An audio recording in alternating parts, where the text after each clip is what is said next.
poetry and maybe be in a play here or there. So I tried to study and become a student at Winston-Salem State University, my first and foremost first love. That's where I became a man at. But in the process of doing that, during my junior year, I got into a little bit of trouble and had to leave school, and that's when I moved to Durham in 1995. And when I moved to Durham, I moved into, like, even though I was trying to get my life back together, I moved into a very art city. It was a lot of things going on quietly in the community. It was a lot of culture in Durham. It was a lot of the No Bookstore was big in the mid and late 90s. So I started hanging out there looking for books and things just to get my life back organized. And they always had things going on, spoken word little things, and jazz events. And he had speakers and lecturers coming in. And that was really like the beginning of the path of me wanting to know more about what was just going on in Durham artistically. And even though I didn't participate, I would go out amongst people and things that were going on. But in the early 2000s, or late 90s, 99 actually, I had something happen to me that was life-changing. I had the doorway of my apartment kicked in. I was in a neighborhood where at this time the little gang activity was on the rise in Durham. I was personally going through things myself, you know, emotionally and mentally, trying to just piece my life back together. But during that time, at one of the lowest points of my life, I came home from work and my apartment door had been kicked in and everything in my apartment was stolen. Pretty much all my clothes, stereos, TVs, anything of value, everything was gone. And I had tears rolling out my eyes, pretty much in frustration and anger, like, Lord, what can happen next? And I went outside and I sat on the curb and I contemplated everything, probably from suicide to revenge, because you have ideas about who do little things like that. So I'm sitting there and I had called one of my friends and he came over and he walked into my apartment with me. This rest in peace to my brother D'Angelo Weldon. But we walked through the apartment, and I was just kind of shook up about it. But the only thing they left behind was all the box of poetry I had written. That was all that was left behind, just all my notebooks and stuff. It was like 2 of those big, you know, tubs that people put their clothes in and stuff. I had them filled with notebooks and papers and things, you know, from various times in my life, and all of that stuff was just in a box. And they left all this poetry. That's all they left in my apartment. And D'Angelo was like, man, maybe that's what you're supposed to be doing. Maybe you're supposed to be doing something with your gift, and that's why everything else was taken. And at that time, that night, the Cosmic Cantina on Ninth Street in Durham was having a spoken word night. And he said, I know this place, and you can go do your spoken word there. I said, man, I ain't never said no poem on the mic. And he was like, let's go out there. So we went to the Cosmic Cantina on this particular night, and there are a couple of things that I remember about that night. Both of us had like a 22-ounce Corona. He had a Heineken, 22 ounces. We sitting there, and as we get ready to go in, I said, well, I'm going to pour out this last little bit for Tupac, and I'm going in. And so we went in. I had my notebook with me. And the thing that I remember about that night was Yazara at the time, and I know you know Yazara. Yes. At the time, Yazara was the house singer at the Cosmic Cantina and a student at North Carolina Central. And she was singing, and I was like wowed by her singing, and I was like, oh, man, this is so dope. And I'm just in there listening to the band and listening to Yazara sing, and I signed the list. And I went to the microphone when they called my name, and the band just so happened to play the melody of Tupac, I Ain't Mad at You. And I was like, oh, man. And I just did this poem that I turned to on my notebook called Dear God. And it was a poem where I was telling God all about all the things I had been through, all the redemption I wanted from it, all the ways I wanted to change my life and just become a better person because I had had enough of just going through the everyday grind.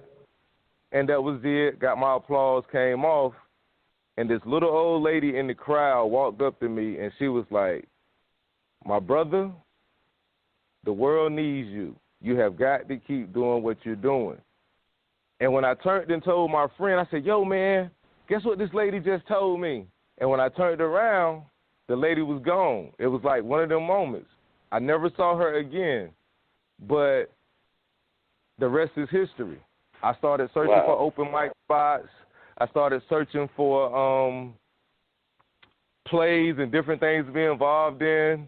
I really got heavy into the National-Black-Theatre-Festival because at that same time, I seen an audition for a play in Raleigh that was going. And I went to the audition, and I made the play. The play was named Blues. And so I made that play, and the director was Herman Jones, and he was one of the co-founders of the Black Theater Festival, actually.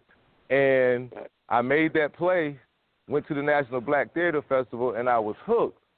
And so I've been doing spoken word and art things ever since with a little bit of jobs mixed in. And right now I'm currently working as a teacher at R.N. Harris Elementary School in Durham. So I'm doing what I need to do while still loving spoken word. And, you know, I come out, do my thing when I can. Yeah, definitely. Now, do you remember what how Dear God went, or any of those early poems?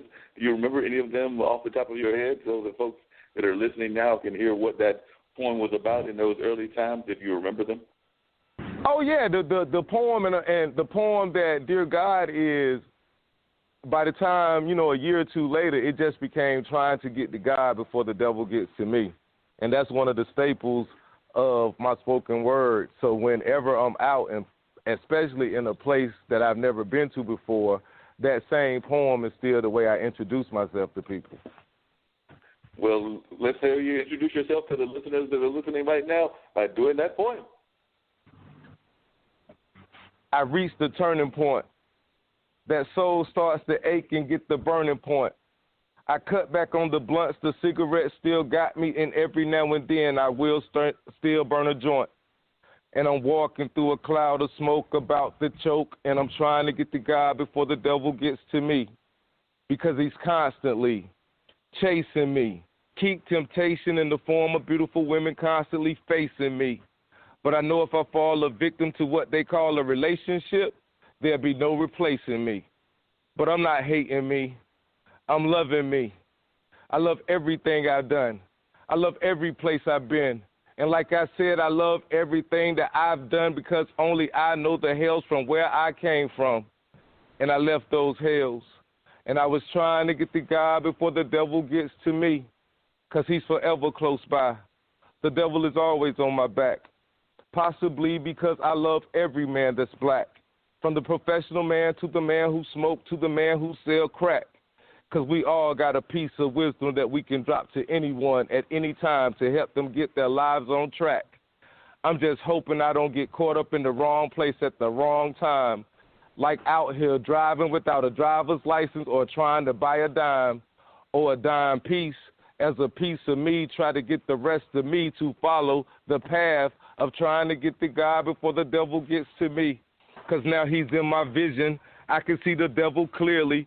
I can even see the devil creeping on me through those who say they love the Lord dearly.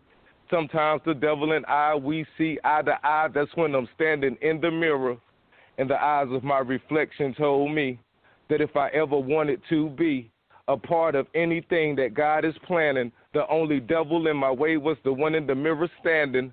So I'm standing there, trying to get to God before them devils get to me.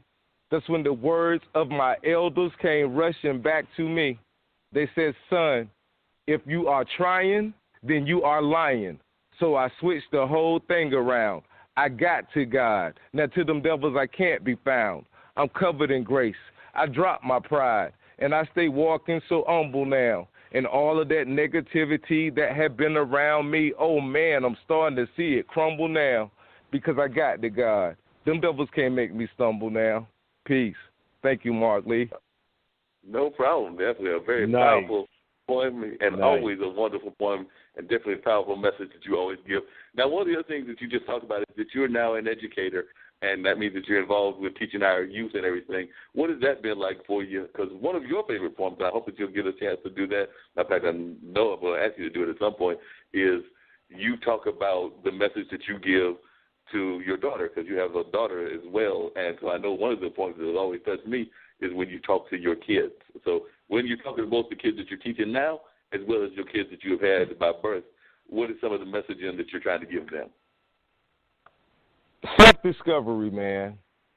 That's the only message that I can really give them is self-discovery. Because, like, when you're involved in art, and especially art that's involved with activism, you know, right. We all hear a lot about the public school system, what's going on in the public school, the pipeline, the prison, blah, blah, blah, blah, blah. Everybody got statistics and everybody got numbers about all of these things, and we know all of these things are true. But you never really know how it really is inside of a public school system until you're actually in there and you see it all take place. And it's like it all take place on automation. Wow. And it just happens. And there's not a lot that you can do about it because everything is kind of restricted by policy. So, and curriculum. The curriculum is the worst. But all of those things put a lot of constrictions on real change happening in the lives of young people as they matriculate, you know, through the educational public school system.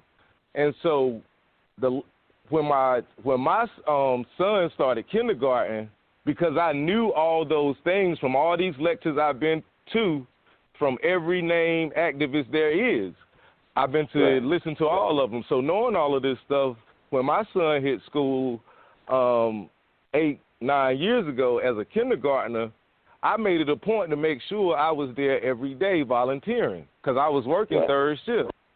So I made it a point. I get off work in the morning, take me a nice good shower, and just drive my son to school and hang out till about 12, 1 o'clock, then go get some rest before I had to go back to work. So in that process, you know, I'm already knowing I'm there for my son. He doing okay as long as I'm around. So I just meal around and help other kids and help other teachers and things like that. That's how I really got involved, because by doing just that, I saw how much somebody was needed. Somebody had to come in there and help out. Really, a public school is just a whole bunch of women doing their best to keep a whole bunch of hard-headed kids together and trying to get them to learn, and nobody is helping them out. Their own school board not helping them out. Their superintendent is not helping them out. The community is not helping them out. It's just them in the school behind those closed doors while it's a whole bunch of activists out screaming statistics. So now I'm in there like, dang, if everybody know all this stuff that I'm hearing at all these lectures, why ain't nobody in here? Right. So I stayed. Right.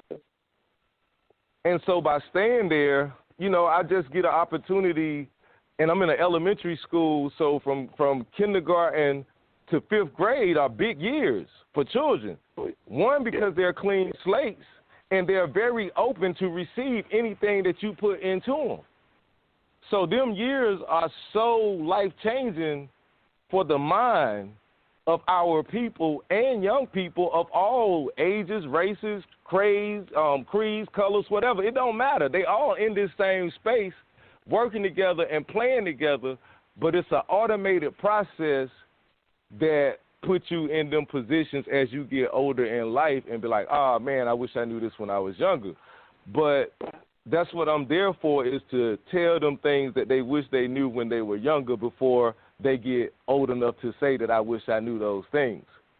So it's really just a battle of me being able to, inside of a school curriculum, make sure that I implement a rites of passage type of process of self-discovery so that they know that the light shines inside of them, and all of the things that come in, they must filter and build it around what they discover about themselves and use those things for their journey